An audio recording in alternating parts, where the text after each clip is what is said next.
So this is my cat picnic, which was created for computer graphics assignment, which is a third year subject in the University of Adelaide. And what's going on here is we've got autonomous steering behaviour for this cat,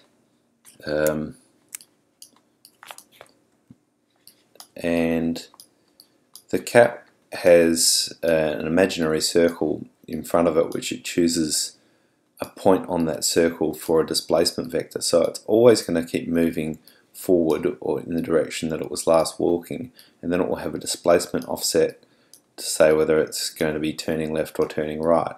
It can also be going straight ahead, or it can be going straight ahead a little bit faster or straight ahead a little bit slower, which gives you this wandering behaviour. At the moment it seems to be mostly going in one direction, but it will never leave the island because there's an opposing force at the edge of the island to prevent it from leaving.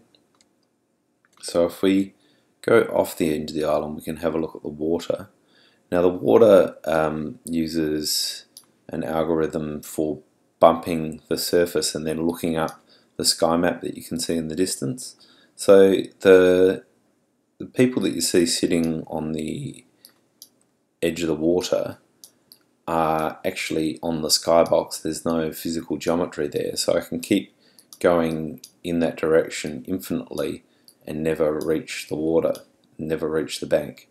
So if we go out, we can go out a certain distance, but we're not actually getting closer to the people on the edge of the island, but you can see that we're some distance away from the island. And oops. So here's how the forces work. There's always the force going directly forward, and then there's displacement from that in a certain direction, and then we add these two together to get the wander force, which defines how the cat will keep walking.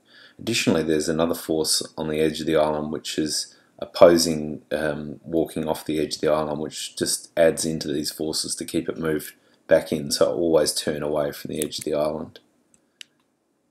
So, and the camera controls are simple quake controls with the height of the camera a fixed distance above the ground, so I can look at the ground but I can't get any closer to it. And the cat has an anisotropic shader, which means that its shininess in one direction is different to the other, like the grooves in a vinyl record or a CD player. And also what's happening there is when the cat is moving forward or moving to the left or moving to the right, it's mixing in an animation of the spine being bent that way and the falls falling more towards that way.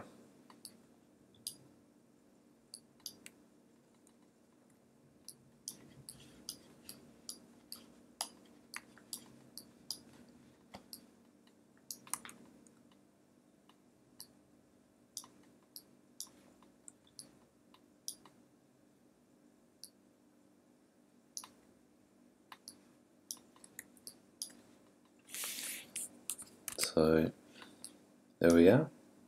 So it makes use of a number of fragment shaders and vertex shaders, and I think I'll leave it at that.